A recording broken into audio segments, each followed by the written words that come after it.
Boleh Teh, saya bacakan pertanyaan yang Boleh. tadi nyambung dengan yang sudah Teteh jelaskan ya. Yang pertama mengenai, nah ini surat tanggung jawab mutlak dari Ibu Erni Betul. Kirana menanyakan untuk surat tanggung jawab mutlak itu didapat dari mana? Dia nanti diisi manual dan diupload atau bagaimana teknisnya? Kita tahu. Baik. Ya, untuk surat tanggung jawab mutlak itu biasanya nanti ada dari link webnya ya, maksudnya web untuk PPDB-nya Ayah dan Bunda, jadi bisa di-download dulu, kemudian diisi. Selanjutnya, kalau misalkan mendaftarnya itu secara daring, secara online, berarti di-upload. Tapi kalau Ayah dan Bunda mendaftarnya datang langsung ke sekolah tujuan, ya berarti dibawa nanti suratnya. Itu ya, itu yang pertama. Jadi nanti Ayah dan Bunda nanti akan bisa lihat atau bisa juga biasanya dibantu sama tim sekolah asal. Jadi bisa jadi nanti surat-surat yang diperlukan itu Ayah dan Bunda kan pasti memerlukan pertama memerlukan surat keterangan lulus ya, kemudian memerlukan juga rapot yang mungkin harus sudah dilegalisir ya atau ada tanda tangan dari sekolah juga. Nah nanti sekalian dengan itu Ayah dan Bunda biasanya mendapatkan form-form yang memang diperlukan untuk mendaftar. Seperti tadi ada surat tanggung jawab mutlak, kemudian tadi lagi ada lagi surat apa tadi ya yang kedua tuh Misna? Yang kedua itu surat yang tadi ya yang pernyataan tidak keberatan mungkin juga ada gitu ya. Jadi biasanya template-nya itu sudah ada juga, sudah disiapkan ya. Jadi nanti Ayah dan Bunda ketika datang ke sekolah asal untuk mengambil ataupun melengkapi berkas-berkas dari sekolah asal, jangan lupa juga sambil dicatat tadi perlu apa lagi, biasanya nanti ada di sekolah asal ya. Gitu mungkin Misna ya. Ya Teh, baik. Pertanyaan berikutnya ya Teh, masih tentang syarat-syarat. Ini menanyakan untuk akta kelahiran, kartu keluarga dan KTP itu berupa fotokopi. Nah, apakah harus sudah dilegalisir juga fotokopiannya? Baik. Ya, untuk surat-surat yang tadi biasanya Ayah dan Bunda kalau untuk pendaftaran cukup fotokopiannya. Hanya saja pada saat nanti Ayah dan Bunda melakukan verifikasi atau mendaftar langsung ke sekolah itu dibawa aslinya. Jadi ketika misalnya nanti Ayah dan Bunda itu akan melakukan daftar ulang ya, ketika Ayah dan Bunda akan melakukan daftar ulang, yang dibawa itu adalah fotokopi dan asli. Jadi kalau untuk mendaftar cukup fotokopinya saja, tapi nanti pada saat daftar ulang harus dibawa aslinya. Itu mungkin ya, misalnya tidak kalau akte tidak ada keterangan harus dilegalisir. Legalisir, ya. Intinya fotokopian, cuma nanti ketika daftar ulang dibawa yang aslinya. Betul. Oke, Teh, ini berikutnya masih tentang syarat-syarat. Ini tadi udah dijawab ya. Untuk surat keterangan tidak keberatan, apakah ada formatnya? Iya, tadi juga kalau sekarang sih Ayah dan Bunda di materi sosialisasi belum ada lampirannya terkait surat-surat. Tapi biasanya nanti sudah disiapkan, jadi sudah ada di link web, tinggal di download ataupun tadi bisa diminta di sekolah asal. Biasanya gitu, ya. Nanti mungkin kalau kita punya akses dari Tridaya, misalnya ada akses juga untuk mendapatkan itu, nanti insya Allah kita juga siapkan untuk membantu Ayah dan Bunda ya. Tapi kalau sekarang sementara ini belum ada. Jadi template-templatenya memang belum ada di materi yang kemarin disosialisasikan. Biasanya nanti kalau sudah keluar lebih detail lagi, mungkin sekarang kan harusnya kalau di jadwal itu Ayah dan Bunda di 17 Mei sampai 20 Mei itu adalah akun tadi ya, baru pembagian akun. Nah, nanti Ayah dan Bunda bisa lihat di akun, bisa cek akunnya, bisa cek nanti verifikasi datanya. Nah, baru di situ nanti ada download, ada dokumen-dokumen yang harus diisi atau disiapkan. Ya.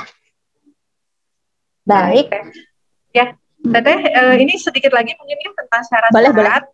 Ya, dari Bunda Fadil, ini pertanyaannya untuk surat numpang kakak ya, selain surat pernyataan tidak keberatan dari kakak yang diikuti, kemudian surat domisilinya itu dari RT RW sesuai kakak yang ditumpanginya kah? Mohon penjelasannya. Oke, iya baik. Nah, Ayah dan Bunda kalau di sini sih tidak, kalau di keterangan ya di sini untuk yang menumpang tidak ada keterangan harus melampirkan domisili, karena kalau menumpang kan bisa jadi gini, surat domisili harus dilampirkan kalau kakaknya kurang dari 1 tahun, gitu ya, baru pakai surat domisili. Tapi kalau menumpang alamat, tapi di kakaknya itu sudah tercantumnya dan kakaknya sudah diterbitkan lebih dari 1 tahun, berarti tidak perlu lagi surat domisili. Ya, cukup tadi dengan surat tidak keberatan gitu ya, surat tidak keberatan dari pemilik rumah. Nah, tapi kalau udah mah, saya nggak tahu ya, kalau udah mah misalnya kurang dari 1 tahun dan menumpang, nah berarti itu disiapkan saja dua-duanya dulu, domisili dan juga surat tidak keberatan dari pemilik rumah, gitu ya. Jadi kalau disyaratkannya seperti itu, jadi domisili itu kalau kakaknya kurang dari 1 tahun, surat tidak keberatan dari pemilik rumah itu kalau menumpang alamat tapi kakaknya berarti sudah lebih dari 1 tahun. Oke, gitu mungkin Misna ya. Mau dilanjut dulu Teh? Ini udah sepertinya pertanyaannya ini sudah ya, pertanyaannya juga sudah banyaknya nanti ke arah prestasi ya, rapot. Nah, mungkin kita akan lanjut dulu, bahas dulu materi ya Ayah dan Bunda ya. Hanya saja mungkin tadi ada satu pertanyaan slide gitu ya, kebaca tadi katanya, jadi kalau kakaknya kurang dari 1 tahun sama sekali tidak bisa daftar gitu ya, kalau nggak salah. Misalnya pertanyaan terakhir tuh kalau nggak salah yang baru masuk. Tadi seperti yang sudah disampaikan, kalau kakaknya belum 1 tahun maka harus melampirkan surat domisili ya dari RT dan RW. Gitu. Baik, silakan. Nah, dilanjutkan lagi Bang, beberapa slide lagi sampai ke lanjut. Boleh dilanjut juga. Lanjut lagi ya. Nah, ini tadi terakhir ya, sampai sini tadi terakhir ya Misna ya. Oh, ini nih yang terakhir ya. Nah, jadi ini tadi yang sudah kita bahas ya Ayah dan Bunda ya. Jadi untuk SMA, afirmasi itu berarti boleh pilih dalam ataupun maksudnya sekolah yang dipilih bisa berada di zona yang sama dengan rumah ataupun di luar zona. Memilih 2 SMA negeri, 1 SMA swasta. Kalau perpindahan tugas orang tua dan anak guru hanya bisa memilih 1 SMA negeri dan 1 SMA swasta. Kalau untuk prestasi, nah kalau prestasi nilai rapot itu bisa pilihnya 2 SMA negeri, 1 swasta. Tapi kalau prestasinya yang kejuaraan hanya boleh pilih 1 SMA negeri dan 1 SMA swasta. Nah itu kalau untuk SMA ya. Kalau untuk SMK itu sebetulnya hampir sama semua ya. Sebetulnya secara umum bisa pilihnya itu 1 SMK negeri ya, dan 1 SMK swasta. Atau 1 SMK negeri tapi dengan 2 program keahlian. Misalnya pilih SMK negeri 1 Bandung gitu ya. Pilihan satunya misalkan administrasi perkantoran, maka keahlian keduanya misalkan terkait logistik misalnya. Nah, itu boleh juga seperti itu. Nah, jadi kalau SMK mah baik afirmasi, perpindahan tugas orang tua, kemudian prioritas terdekat dan juga prestasi itu hanya pilih 1 SMK negeri atau 1 swasta. Atau alternatifnya hanya 1 saja SMK negeri, tidak pakai 1 SMK, pokoknya boleh negeri atau swasta, tapi dengan 2 program keahlian yang berbeda, gitu ya. Nah, kecuali ini ada kecualinya, kecuali untuk jalur nilai raport, ya. Untuk jalur nilai raport itu boleh pilih 2 SMK negeri dan 1 swasta. Ya, gitu. Baik, lanjutkan. Ini untuk pilihannya ya dan Bunda. Jadi kalau untuk SMA boleh pilihnya 2. Nah, ini adalah alurnya Ayah dan Bunda. Jadi alur untuk pendaftarannya. Untuk tahap 1 ya. Tadi sudah dibahas kalau tahap 1 itu khusus untuk jalur afirmasi, perpindahan tugas orang tua atau wali atau anak guru ya, dan jalur prestasi kalau untuk SMA. Kalau untuk SMK, afirmasi iya, perpindahan tugas iya, prioritas terdekat, dan prestasi nilai raport. Khususnya untuk yang persiapan kelas industri. Nah, sebetulnya Ayah dan Bunda mau tahap 1, tahap 2 kurang lebih sama tahapannya. Jadi diawali dari pendaftaran ya. Pendaftaran setelah jadi tahap pertama Ayah dan Bunda harus punya akun dulu yang tadi ya. Mungkin pihak sekolah sekarang sekolah asal masih sedang proses untuk membagikan nih sampai akhir minggu ini. Ini tuh udah akhir minggu ya, hari Sabtu. Jadi di minggu ini tuh harusnya sudah terbagikan semua akunnya ya. Nah, setelah terbagikan semua, nanti ketika mendaftar, ingat tadi tahap 1 itu dimulai tanggal 6 sampai 10 Juni. Jadi di tanggal 6 sampai 10 Juni, Ayah dan Bunda sudah bisa melakukan pendaftaran. Pendaftarannya itu bisa online mandiri ya. online mandirinya itu bisa sendiri mandiri atau bisa dibantu oleh online itu oleh sekolah asal. Jadi biasanya ada misalkan sekolah asal, misalkan dari SMP 5 Bandung misalnya, membuka atau memberikan kesempatan untuk membantu. Jadi silakan yang mungkin perlu bantuan untuk mendaftar. Nah, itu berarti di kolektif oleh sekolah itu bisa. Atau ayah dan bunda datang langsung ke SMA tujuan, ya, membawa berkas-berkas nanti yang membantu untuk mendaftarkannya sekolah tujuan, ya. Jadi tahap pertama adalah pendaftaran.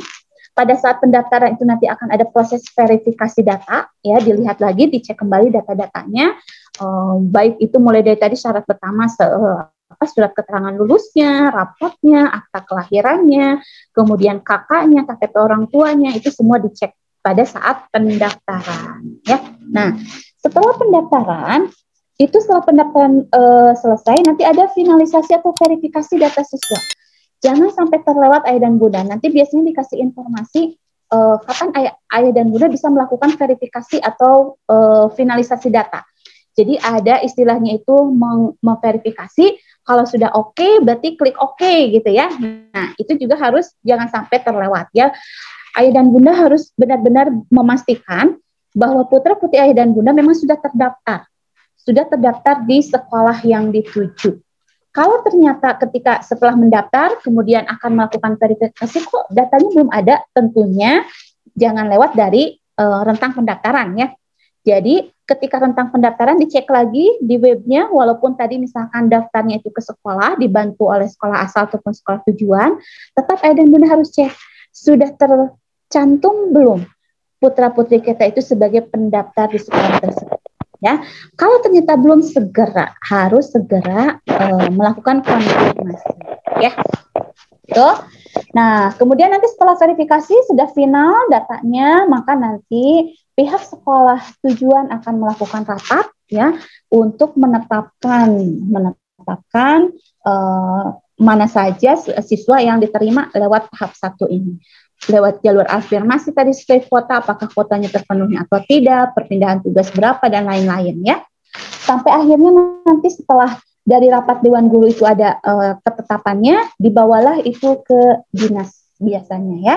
Jadi ke dinas provinsi untuk dicek kembali, divalidasi, diverifikasi, setelah itu baru diumumkan ya.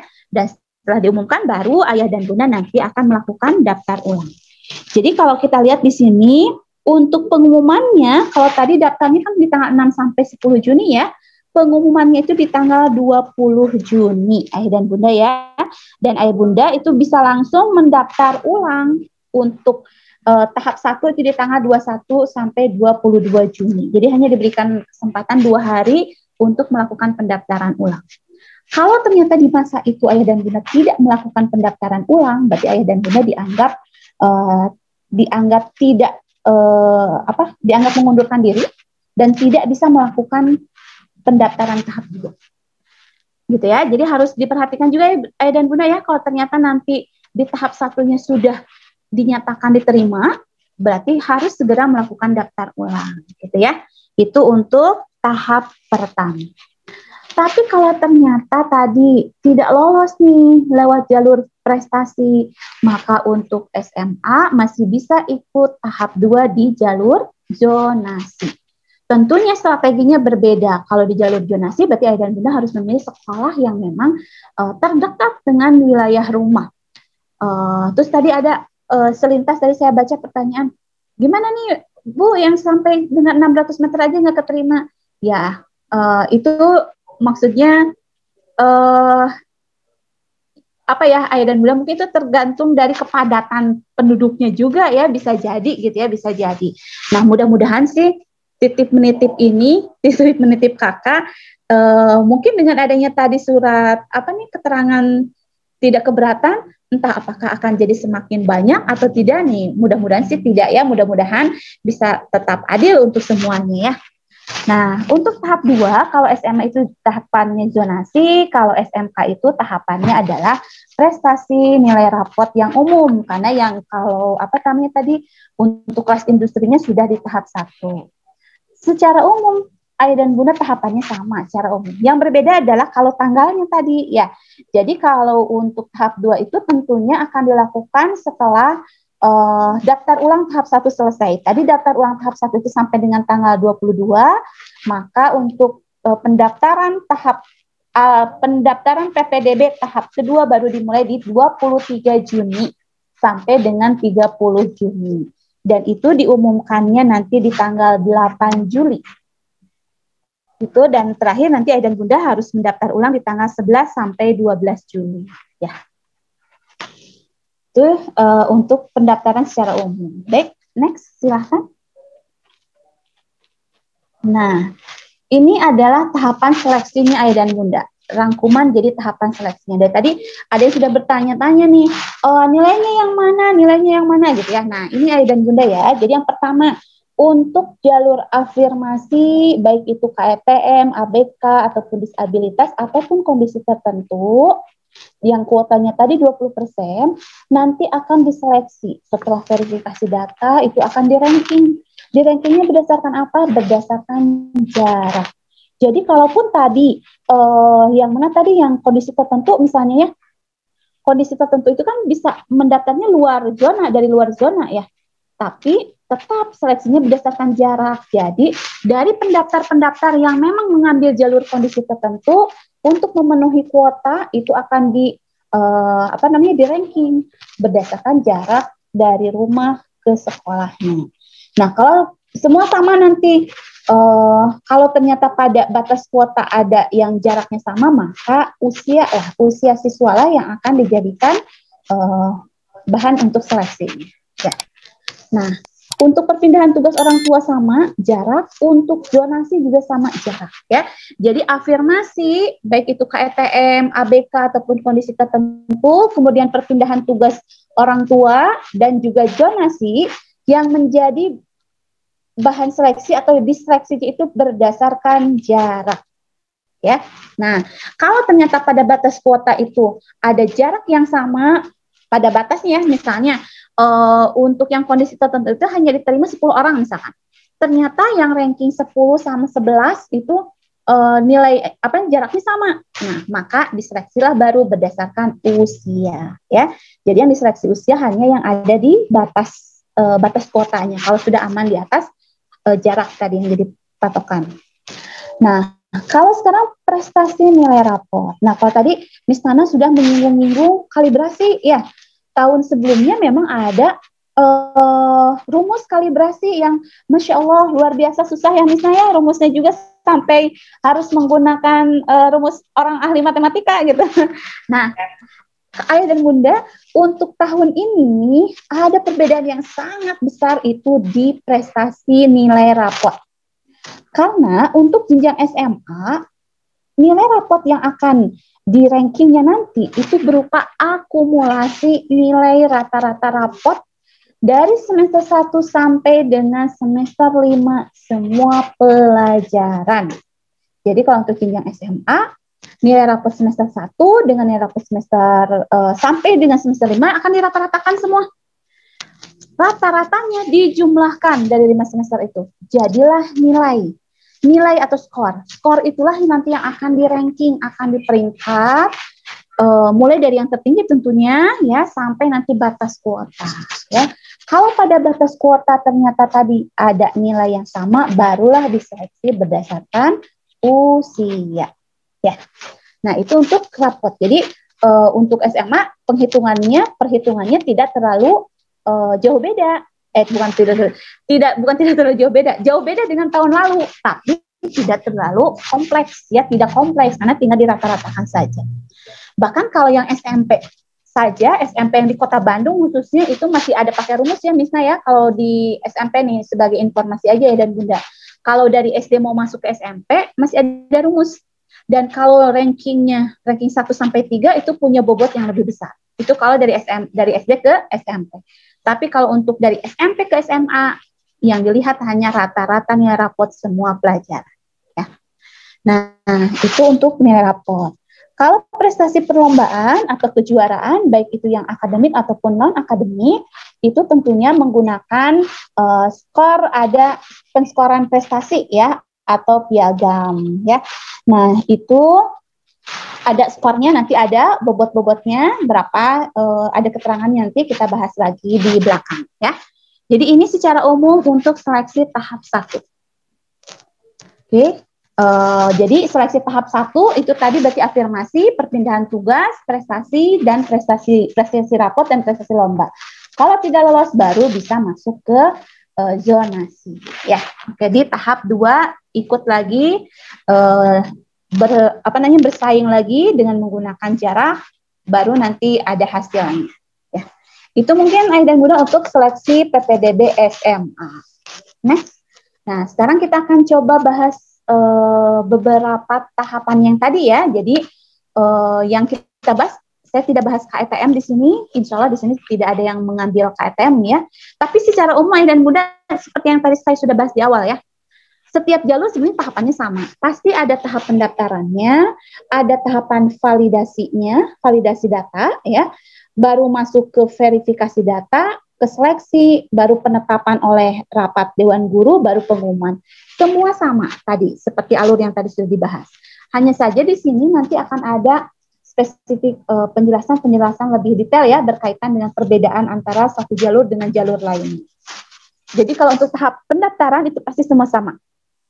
Jadi Ayah dan Bunda harus dapat akun, kemudian login ya, login di aplikasi PPDB-nya. Nah, tadi login di aplikasi PPDB bisa sendiri atau bisa dibantu oleh sekolah asal tadi ya.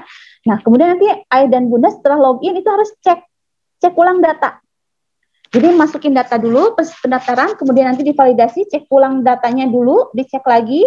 Yang biasanya harus diperhatikan itu adalah tanggal lahir ya. Kemudian harus diperhatikan juga tadi misalnya NIK ya, nomor induk kewarganegaraannya atau kependudukannya. Kemudian yang harus dicek adalah jarak. Kalau jarak nanti jarak ya. Ini juga kan karena perpindahan tugas pakai jarak juga berarti harus dicek jarak dari rumah ke sekolah yang dituju. Biasanya menggunakan aplikasi yang ada di jadi ada untuk menghitung jaraknya pun sudah ada di dalam aplikasinya. Jadi Ayah dan Bunda bisa tinggal diketik alamatnya di mana atau di pin ya, alamatnya di mana, nanti otomatis jaraknya itu akan terhitung secara otomatis ya. Nah, jadi setelah Ayah dan Bunda mengecek ulang data, barulah disubmit. Nah, ini yang jangan sampai lupa Ayah dan Bunda. Jangan sampai lupa untuk memvalidasi dan mensubmit datanya. Ya, ini yang sangat penting karena ada kejadian nih tahun lalu ada orang tua yang sudah daftar, mungkin kelupaan, dia nggak cek lagi dan nggak submit. Pas pengumuman baru kok anak saya nggak lulus ya, padahal jaraknya hanya sekitar 300 atau 400 meter. Nah, itu jangan sampai terjadi. Itu karena jadi kerugian juga buat kita ya. Nah, jadi tadi Ayah dan Bunda setelah submit, maka nanti akan mencetak bukti pendaftaran. Setelah itu, data yang sudah divalidasi oleh Ayah dan Bunda akan diverifikasi oleh sekolah, barulah dilakukan seleksi. Ya, dan seleksinya tentu saja tadi, kalau perpindahan tugas orang tua, itu seleksinya kan berdasarkan jarak ya, dan harus melampirkan tadi surat tugas orang tuanya ya. Oke, nah rapat dan seterusnya. Ya ini nanti akan seterusnya sama ya Ayah dan Bunda ya. Next. Untuk afirmasi, untuk kondisi tertentu juga ini sebenarnya pada dasarnya sama ya. Jadi intinya ini adalah tahapan detail dari apa yang sudah kita bahas tadi secara umum Ayah dan Bunda. Hanya mengulang lagi di sini ya, kalau misalkan mau ngambilnya jalur afirmasi ya harus ngekliknya pilihannya adalah jalur afirmasi gitu ya. Dan pemeringkatannya tentu saja tadi juga sudah kita bahas berdasarkan jarak juga. Oke, kita next aja. Nah, sekarang prestasi rapor ya.